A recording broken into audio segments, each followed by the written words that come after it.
Welcome to my show, guys. How are you all doing this morning? I know I'm late, GV, and sometimes the train is late in Germany. It happens, my bro. It happens. But you know what? I'm here now, and even though I was a bit late, guys, I'm here now. Hope you guys are doing well, having a great morning, everyone. And you know what, guys? This I've got some, breaking news. Some stuff to discuss. Just some terms and stuff that's happening as INEOS takes over. Sir Jim's 25% stake investment goes through. Let's see what they have in store for Manchester United, guys. And what are you saying? I hope you guys are.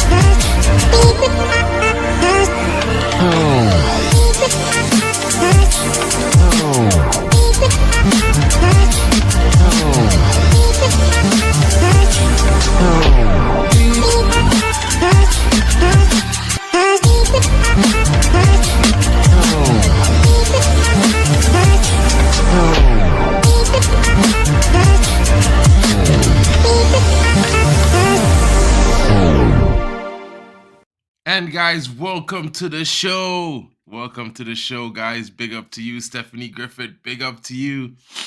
Yeah, sometimes there are cars in the city and, the cars, they don't get out of the way. Some people double park sometimes. It doesn't happen often, but it happens once in a while. Big up to you, Stephanie Griffith. GB, that's not true, mate. That's not true. It happens once in a while, every once in a while. Hope you guys are doing well, and I'm going to get straight into the story as I talk about INEOS taking over Manchester United, guys. Your thoughts in the comments. Let me know what you are thinking. Hope you all are enjoying your day. And as we know, we are waiting for news that Sofyan Amrabat is also going to be, sent back to Fiorentina. Guys, your thoughts in the comments. Let me know what you are thinking.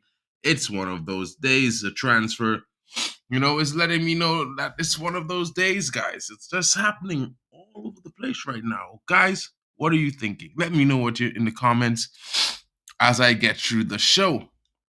And let's start with one at the beginning. INEOS takes charge, United's new path. Manchester United navigating new waters with INEOS, guys.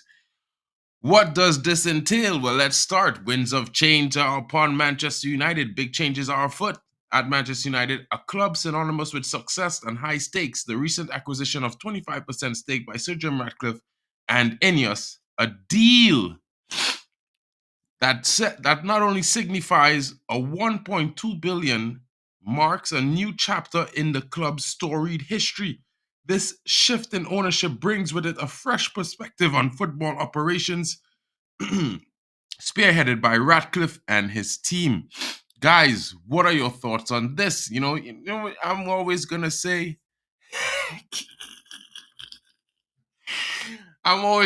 this, but big up to you, Stephanie Griffith, and our time difference. Yeah, man. I know I'm 36 minutes late, guys, but just 36 minutes. I know I think you guys are being a little bit much, but I'm sorry for being late.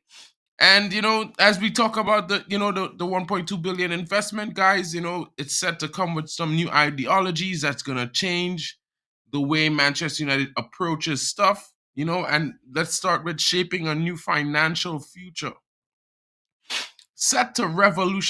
Ratcliffe and his team are set to revolutionize United's approach to finances, particularly in terms of player wages. Kieran Maguire, a noted football expert, suggests that a significant shift in the club's wage structure, right, is behind the plan to cut over £30 million from the wage bill. This is a bold move considering United's wage bill stood at 331 million in 2022-23 accounts, a figure likely to rise due to UCL plus other bonuses. Guys, what are your thoughts in the comments? Let me know what you are thinking. This wage bill, wow, look at that, 331 million. Guys, it's exorbitant. And I don't think it reflects the performance of our team. while I will not say that these guys are probably, a waste of money, I would say that they need to stand up and be accounted and be responsible for the wages they have been earning, guys. And that's the only thing I could say about that at this current time. You know, redefining player compensation. This is another part of the structure that's going in place, guys, that's going to make a big impact. The new strategy isn't just about reducing costs, it's about fostering a culture of success. INEOS intends to introduce a pay structure that heavily incentivizes trophy wins. Guys, this is what we have all been talking about. All our fans have agreed on this. This is going to be key because we don't mind these players making lots of money, but let's make sure you get paid because you deliver on the field. You know what I'm saying? This is a significant departure from the previous regime of Murtaugh and Arnold and Ed Woodward and those crazy guys that has been doing a madness for the last decade. Insanity, where financial games seem to overshadow on-field achievements 100%. Guys, if it's one thing I'm gonna back is this. I might not back INEOS right now. They have to prove to me that they're worth my backing. A little hurt by Sancho because I backed him a lot and he kind of betrayed me and the rest of the fans in a way. But it is what it is. If you want the best money, you have to be the best on the field. And this is what we have been talking about for the last few weeks, guys. And this is going to be big, huge.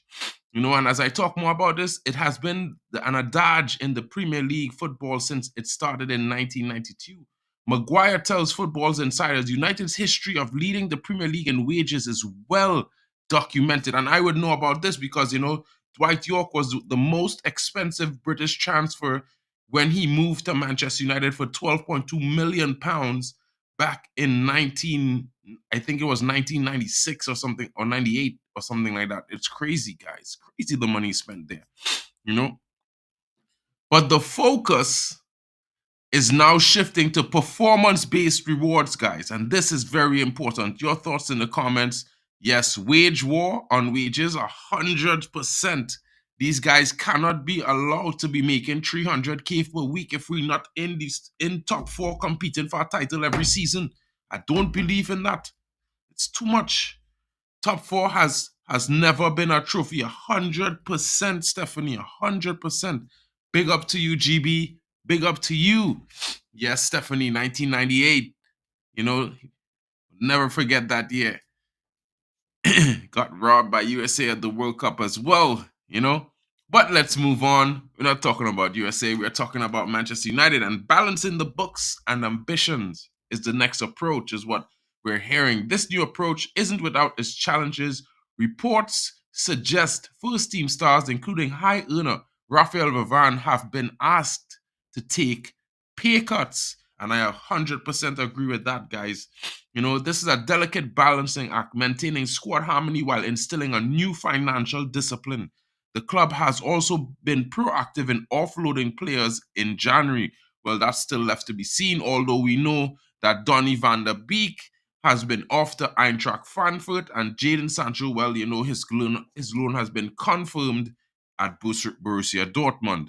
And as we look ahead to the new era at United, guys, what are you expecting most? Yes, GB, this is what I want to see the most: incentive clauses. Score me 20 goals and I give you 10 million. I don't mind.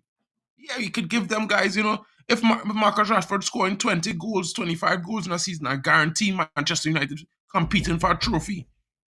If the top players scoring, averaging 20, 25 goals and assists, like the top winger, the top goal scorer, averaging those things. We scoring at least 50 goals in a season, guys. This is top four. This is, competing for a title. And, if we have 3-4 players, aiming to get 20 goals or 20 assists per season, guys, we are back. We will be back. You know what I mean? And GB coming in hot. Base salary, bonuses, and incentive clauses. This is the most important part of this. And you know what? I don't mind that they're asking Raphael Varane or Casemiro to take a pay cut, as long as they give them the equivalent value in incentives and bonuses so that they could earn it back. You know what I mean? Because these guys is experienced quality players, and I think that they will earn their wages 100%. You know, so let's just see what lies ahead in the new year. What lies ahead for Manchester United under INEOS' stewardship is a subject of intense speculation and interest. The club's journey, marked by its illustrious history and recent struggles, is at a pivotal crossroads with a renewed focus on financial sustainability and performance incentives. United may well be on a path to recapturing its former glory, both on and off the pitch. Guys, your thoughts in the comments. Let me know what you're thinking.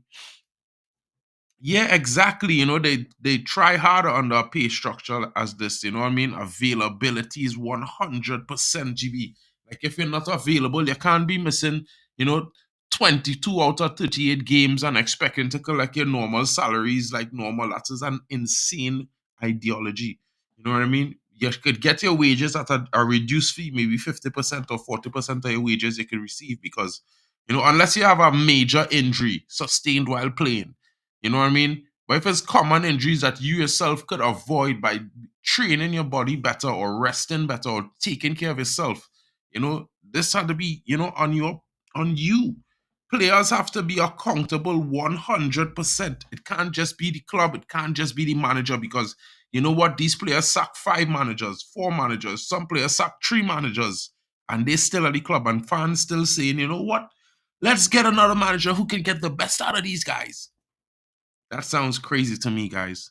Big up to you, Comfort Smurf, for coming in. What's up, my bro? How are you doing today? And yes, you know, I'm talking about the Glass Man as well as others. You know, like, I don't want to talk about Rashford all the time, but, you know, as one of the leaders on the field, in my opinion, he's the most senior attacker in our squad. And our young attackers, they can't even look up to him. And I think, like, that, this is a disgrace, guys.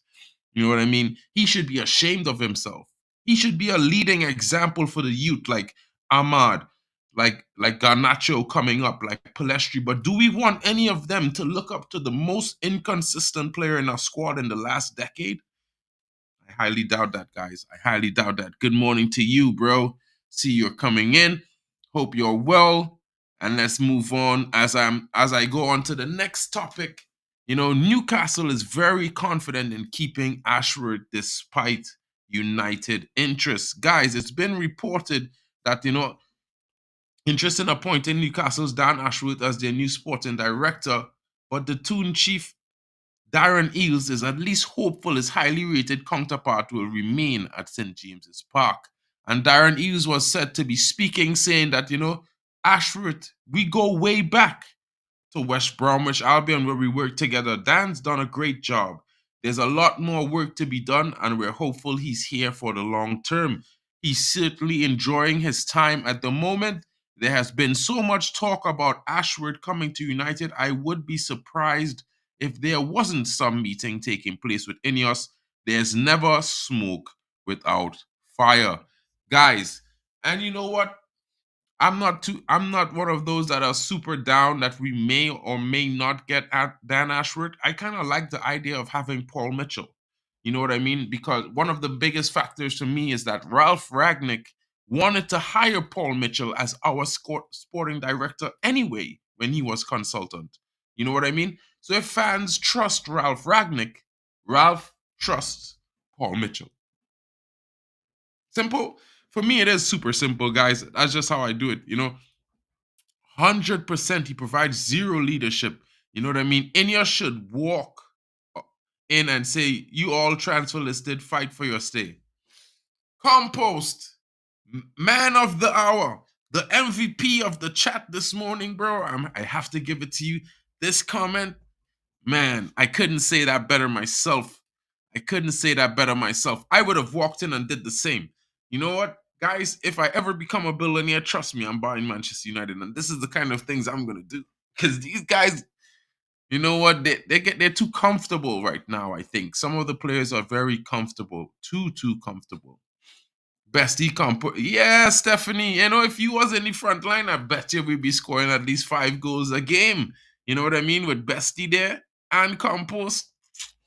I feel like Compost is a assist killer, you know, one of those things. Just have those feelings.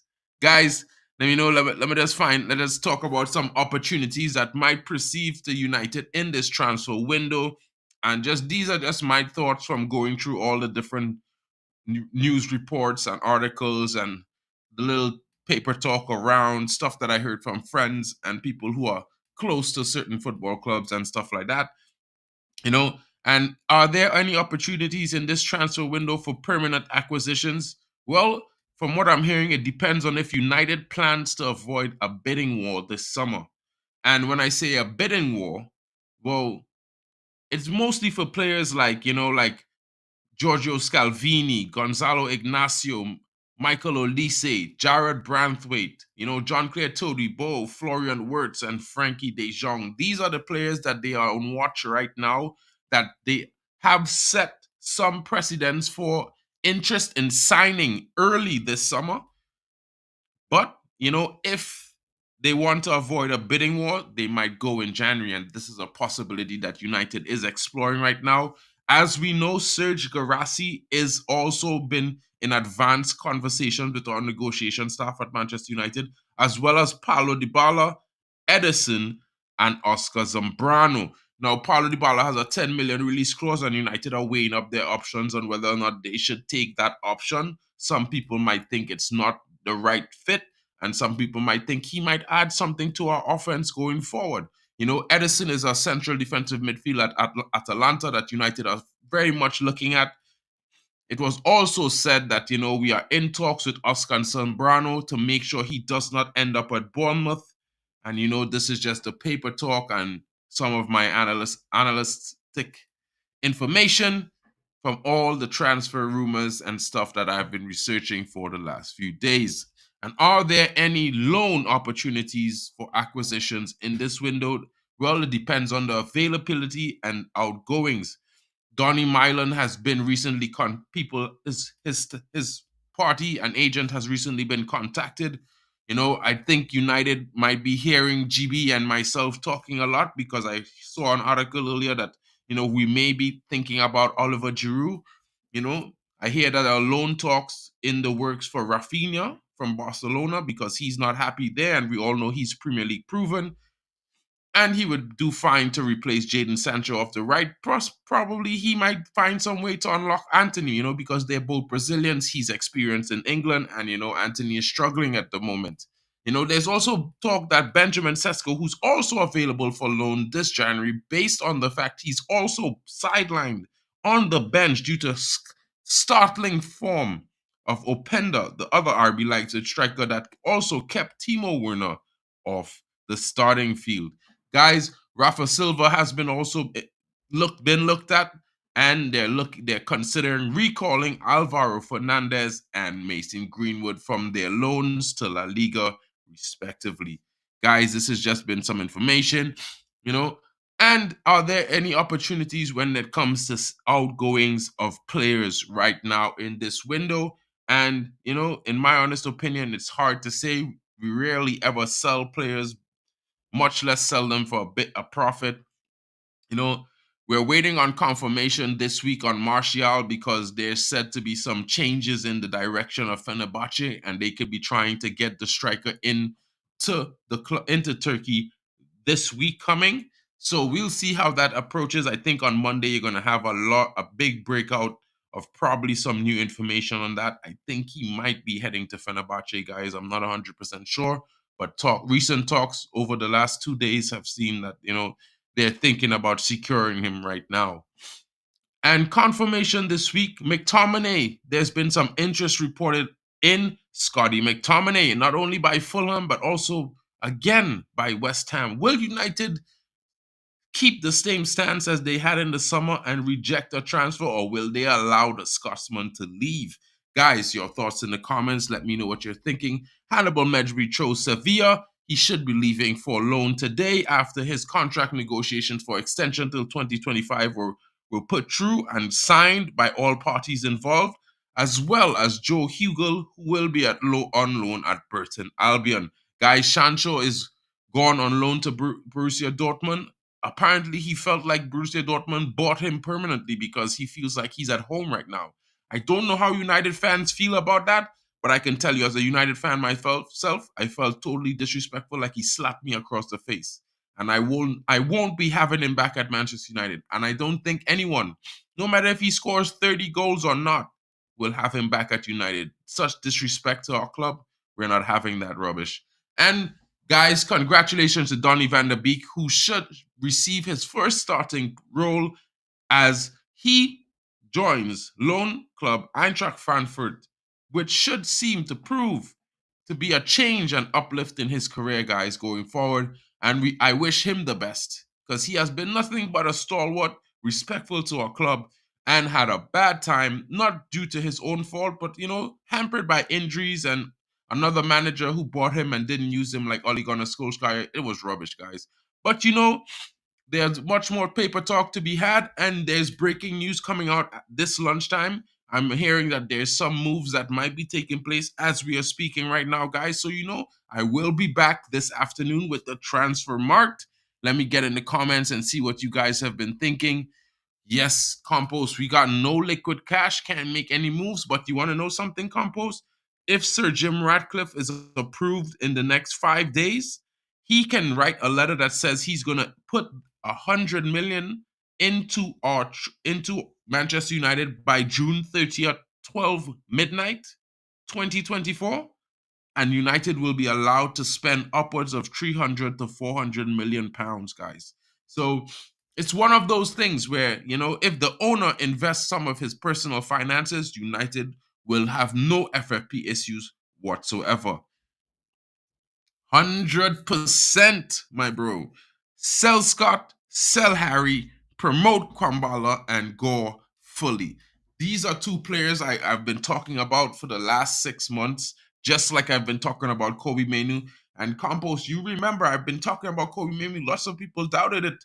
But trust me, some of these youngsters coming through, especially those three, and I could add in Garnacho. Even, I think Joe Hugel is going to be decent, but I think maybe it might be good for him to go on loan, and let's have Charlie McNeil, who was on loan, and I think he's more experienced now, and I think Charlie McNeil might have something to offer if he becomes the backup striker. I hope Ten Hag gives him some trust, and I hope to see more of Palestri. I don't really want to see him go on loan. I think he's a good option to bring in. I think a lot of people miss his true abilities. Guys, thank you for joining me. Compost, big up to you for getting in here. Stephanie, as usual, thank you so much. GB, my buddy, bro, thank you so much for always being here. Guys, if you're new, don't forget to hit that like button, hit the subscribe, and smash that notification bell so you can see when I'm live. And if you're always here, get in the comments. Let me know what you're thinking. Leave your criticisms, leave your opinions, and I will be reading them out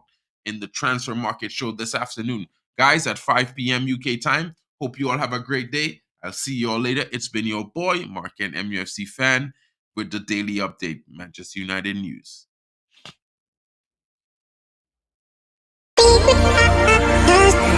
Oh.